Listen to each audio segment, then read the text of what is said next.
Nifty தொடர் வீழ்ச்சி. கடந்த 10 நாட்கள் எடுத்துட்டோம்னா, முதல் 8 நாள் கீழ விழுந்துட்டே இருந்துச்சு. நேத்து 9வது நாள் லைட்டா கிரீன் காட்டுச்சு. 10வது நாள் திரும்ப ரெட்ல க்ளோஸ் ஆகி 18ஆம் தேதியோட க்ளோஷர் வந்து 22,945 அப்படின்றதுல க்ளோஸ் ஆயிருக்கு. ஸோ இந்த 10 நாள்ல நெறைய பேருக்கு நெறைய பேனிக் பயந்திருப்பாங்க. புதுசா ஸ்டாக் மார்க்கெட் வந்தவங்களும், சமீபத்தில என்டர் ஆனவங்களுக்கும் ஒரு ஒரு பயமா இருக்கும் கண்டிப்பா. ஏன்னா தொடர்ந்து விழுந்திருக்கு. பல புள்ளிகள் இழந்திருக்கு நிஃப்டி. நெறைய பேருக்கு அரவுண்ட் 30% லாஸ்ல கூட இருந்திருக்கலாம். ஸோ இந்த இதுக்கு நெறைய காரணங்கள் இருக்கு. ஃபண்டமெண்டல்ஸா நெறைய விஷயங்கள் நெறைய பேர் பேசியிருப்பாங்க. நெறைய வீடியோஸ் நீங்களும் பார்த்துருப்பீங்க. அ ட்ரம்போடைய அதிரடி அறிவிப்புகள், நம்மளுடைய ரூபாவுடைய வீழ்ச்சி, டாலர் வந்து ஸ்ட்ரெங்தன் ஆயிட்டிருக்கு. ரூபா வந்து வீக் ஆயிட்டிருக்கு. இந்த மாரி நெறைய குளோபல் சிட்யூவேஷன்ஸ், இந்த மாரி விஷயங்கள், நம்மளுடைய பட்ஜெட் எல்லாத்தையும் புட் டுகெதர் நெறையா ரீசன்ஸ் இருக்கலாம். பட் நம்ம அதெல்லாம் இப்ப பேச போறதில்ல. அதெல்லாம் நமக்கெல்லாம் தெரிஞ்சது தான். நிஃப்டில இப்ப நாம இன்னைக்கு பேச போறது என்னன்னா, சரி அ இதுதான் இப்ப சிட்யூவேஷன். இப்ப இருக்கிறதுல சார்ட் எப்படி இருக்கு? நமக்கு ஏதாவது லெவல்ஸ் கிடைக்குமா? என்னத நம்ம ஆன்டிசிபேட் பண்ணலாம், எதிர்பார்க்கலாம் அப்படிங்கிறத பத்தி இந்த வீடியோல நம்ம பேசலாம். Welcome to stock vesting channel. நம்ம சேனலை தொடர்ந்து பார்த்து ஆதரவு தர அனைத்து நண்பர்களுக்கும் நன்றி. புதுசா பார்க்குறவங்க சேனலை சப்ஸ்கிரைப் பண்ணிக்கோங்க. இந்த வீடியோ கண்டிப்பா உங்களுக்கு பிடிக்கும். பிடிச்சிருந்தா லைக் பண்ணுங்க. ஷேர் பண்ணி சேனலுக்கு சப்போர்ட் பண்ணுங்க. இன்னொரு அறிவிப்பு, நான் செபி ரெஜிஸ்டர்ட் அட்வைசர் கிடையாது. இது எல்லாமே என்னுடைய சொந்த கருத்து. ஒரு எஜுகேஷன் பர்ப்பஸ்க்காக என்னுடைய தாட்ஸை வந்து நான் உங்களோட ஷேர் பண்ணிக்கிறேன். நீங்க உங்களுடைய ஆலோசகரை கலந்து ஆலோசிச்சு முடிவெடுங்க. இப்போ நம்ம டைரக்ட்டா சார்ட்ல போயிட்டு என்ன ஏதுன்னு பார்க்கலாம். tradingview.comல இருக்கேன். நம்ம சேனலை தொடர்ந்து பார்க்குறவங்களுக்கு தெரியும். நம்ம வீக்லி விசிட்லாம் போடுவோம் நிஃப்டி. சமீபத்தில போடுறதில்ல. இப்போ வந்து நான் திரும்பி நிஃப்டிய தூசி தட்டி எடுத்திருக்கேன். நம்ப இப்ப நிஃப்டி தான் ரொம்ப பெரிய விஷயம். அதனால தான் நம்ம ஸ்டாக்க பத்தி பேசாம, இண்டெக்ஸ் பத்தி பேசலாம்னு நெனச்சு, இன்னைக்கு நான் இந்த வீடியோ எடுத்திருக்கேன்.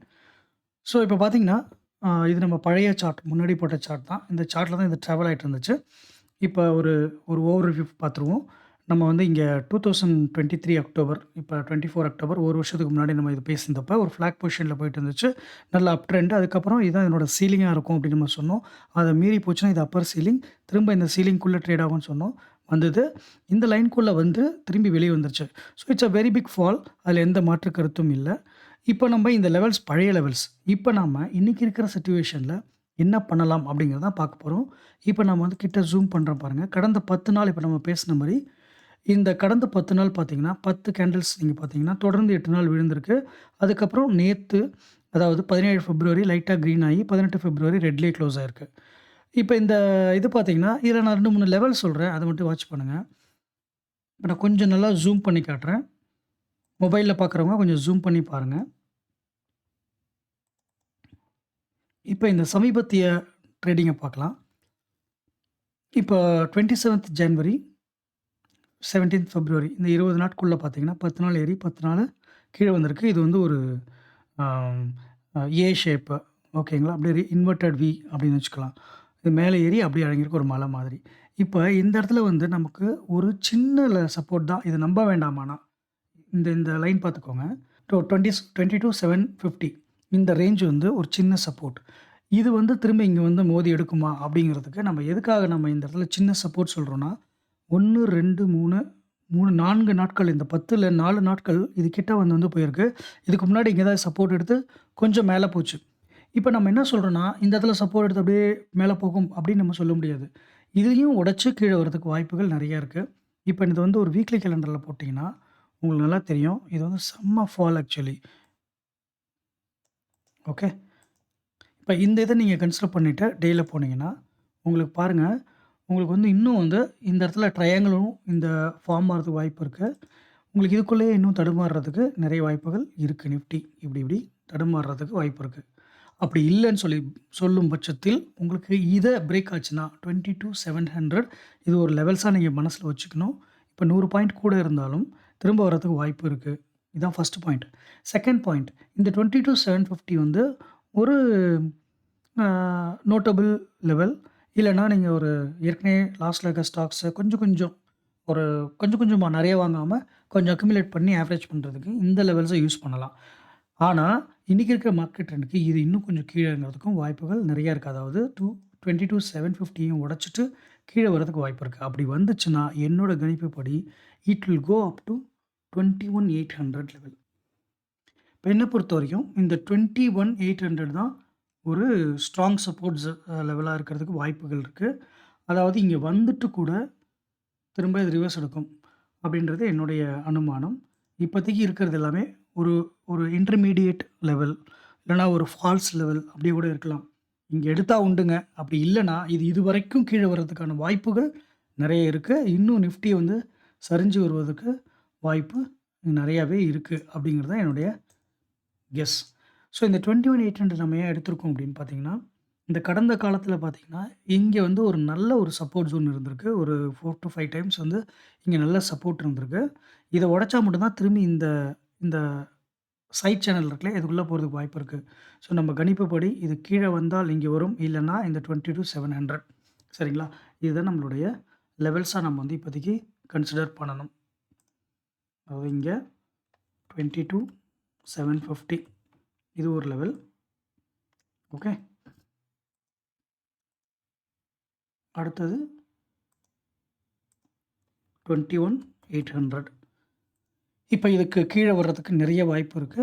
இது வந்து எல்லாமே ஒரு அனுமானம் தான். ஒரு கெஸ்ஸிங் தான். நம்ம சார்ட் படி டெக்னிக்கலா இது இன்னும் கீழ இறங்கும் அப்படின்னு சொல்றோம். இத தாண்டி நீங்க டெய்லி நியூஸ்ல கேட்குற மாரி ஃபங்ஷனலா, ஃபண்டமென்டலா நெறைய குழப்பங்கள் இருக்கு. எஃப்ஐஎஸ் வெளிய போயிட்டுருக்காங்க. திரும்பி அவங்க எப்போ உள்ள வருவாங்க நமக்கு தெரியாது. ஆனா, திரும்ப சான்சஸ் இருக்கு. இவ்ளோ ஃபாலுக்கு அப்புறம் எந்த எஃப்ஐஎஸும் சும்மா இருக்க மாட்டாங்க. கண்டிப்பா திரும்பி வந்து ஒரு என்ட்ரி குடுத்துட்டு ஒரு ப்ராஃபிட் புக் பண்றதுக்கான வாய்ப்புகள் நெறைய இருக்கு. பட் இருந்தாலும் நடக்கிற எல்லாத்தையும் நம்ம பார்த்தோம்னா, இன்னும் ஒரு வீழ்ச்சிக்கு நம்ம வந்து கொஞ்சம் தயாரா இருக்கலாம். அதில தப்பு கிடையாது. ஆனா பயப்பட வேண்டிய அவசியம் இல்ல. என்ன பொறுத்தவரைக்கும் ஒரு நல்ல இன்வெஸ்டர் பயப்படக்கூடாது. நம்ம ட்ரேடரா இருந்தா மட்டும் தான் கொஞ்சம் யோசிக்கணும். அப்பயும் புத்திசாலித்தனமா ப்ளே பண்ணலாம்.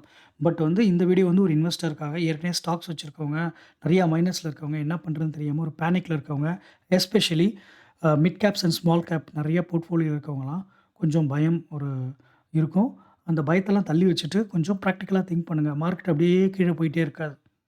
அப்ஸ் அண்ட் டவுன்ஸ் இருந்தா தான் மார்க்கெட். இந்த கரெக்ஷன் நமக்கு தேவ. ஏன்னா ஒரு லாங் டெர்ம் இன்வெஸ்டரா இருக்கிறப்ப, எங்கேயோ நம்ம இன்வெஸ்ட் பண்ணிட்டு கடைசி வரைக்கும் அதில கை வைக்க முடியாம, வாங்கவே முடியாம அப்படி வேடிக்கை பார்த்துட்டு இருக்க முடியாது. இந்த மாரி கீழ இறங்கும்பொழுது தான் நமக்கு ஒரு ஆப்பர்ச்சுனிட்டி கிரியேட் ஆகும். ஸோ வந்து நீங்க கொஞ்சம் பணத்த சேர்த்து வச்சுக்கோங்க. இந்த இடத்துல கொஞ்சம் கொஞ்சமா வாங்கலாம் 22,750ல. அதுக்கப்புறம் இந்த 21,800 வந்துச்சுன்னா, லெட்ஸ் சப்போஸ் கீழ வந்துச்சுன்னா வர்றதுக்கு வாய்ப்பு இருக்கு. வந்துச்சுன்னா, இங்க ஒரு நல்ல லெவல் இருக்கும் உங்களுக்கு. இங்க ஒரு நல்ல இன்வெஸ்ட்மென்ட் ஆப்பர்ச்சுனிட்டி காத்துட்ருக்கும். ஸோ என்னுடைய கெஸ்ஸிங் வந்து இந்த லெவல் வர்றதுக்கு நம்ம வெயிட் பண்ணி பார்ப்போம். அப்படி இல்லன்னா, வெல் அண்ட் குட் 22,750ல ரிவர்ஸ் எடுத்தாலும் நமக்கு ரொம்ப நல்லது தான். ஆனாலும் இந்த ப்ளூ சேனல் இருக்கு பாருங்க, இந்த சேனலுக்குள்ள என்னைக்கு வருதோ அதுக்கப்புறம் தான் அதுக்கான ஏற்றம் வரும். அதுவரைக்குமே இந்த கன்ஃப்யூஷன் ஸ்டேட்ல தான் இருக்கும் நிஃப்டி. அதனால நிஃப்டிய போட்டு ரொம்ப குழப்பிக்காதீங்க. ஏற்கனவே லாஸ்ல இருந்தாலும் பயப்படாதீங்க. கொஞ்சம் வெயிட் பண்ணுங்க. இந்த லெவல்ஸ் வந்துச்சுன்னா அக்யூமுலேட் பண்ணி ஆவரேஜ் பண்ணுங்க. இல்லைனாலும் பரவால்ல. காசு இல்ல. என்னால ஆவரேஜ் பண்ண முடியாது. ஐ ஹேவ் டூ வெயிட்னா there is no choice. Wait பண்ணி தான் ஆகணும். ஆனா பயப்படாதீங்க. பயம் தான் எதிரி. பயப்படவே கூடாது. அதே சமயத்தில ரிஸ்க்க கரெக்ட்டா மேனேஜ் பண்ணியிருக்கணும். நீங்க ரிஸ்க்க கரெக்ட்டா மேனேஜ் பண்ணியிருந்தீங்கன்னா பயப்பட வேண்டிய அவசியம் இல்ல. ரிஸ்க் இன் த சென்ஸ் உங்க ஏஜுக்கு தகுந்த மாரி, உங்களுடைய ஃபினான்ஷியல் பொசிஷனுக்கு தகுந்த மாரி முன்னாடியே நீங்க இன்வெஸ்ட் பண்ணியிருந்தீங்கன்னா, இப்ப பயப்பட மாட்டீங்க. ஏதோ ஒரு காரணத்துக்காக இருக்கிற பணத்த உள்ள போட்டுட்டு இப்ப எடுக்க முடியாம மாட்டிட்டு இருக்கீங்கன்னா, அது நீங்க கொஞ்சம் தீவிரமா யோசிச்சு உங்க ரிஜிஸ்டர்ட் அட்வைசர்ஸ நீங்க கனெக்ட் பண்ணி என்ன பண்ணலாம், ஏது பண்ணலான்னு பார்த்து முடிவு பண்ணிட்டு நீங்க பண்ணுங்க. பட் ஆனா நிஃப்டிய பொறுத்தவரைக்கும் என்னுடைய பாயிண்ட்ல 2டே விஷயம் தான். 22,750 இன்டர்மீடியேட் லெவல், 21,800 ஸ்ட்ராங் லெவல். இதுக்குள்ள ட்ரேட் ஆகுறதுக்கு வாய்ப்புகள் நெறையா இருக்கு. ரிவர்ஸ் ஆனா சந்தோஷம். ஆனா பயப்படாதீங்க. இந்த கன்டென்ட் உங்களுக்கு பயனுள்ளதாக இருந்திருக்கும்னு நினைக்கிறேன். பிடிச்சிருந்தா லைக் பண்ணுங்க, கமெண்ட் பண்ணுங்க. உங்க ஃப்ரெண்ட்ஸ் அண்ட் ஃபேமிலிக்கு ஷேர் பண்ணி நம்ம சேனல சப்போர்ட் பண்ணுங்க. புதுசா பார்க்குறவங்க சப்ஸ்கிரைப் பண்ணி நம்ம சேனலுக்கு ஆதரவு தாங்க. மீண்டும் இன்னொரு கன்டென்ட்ல நம்ம சந்திப்போம். அதுவரை நன்றி, வணக்கம்.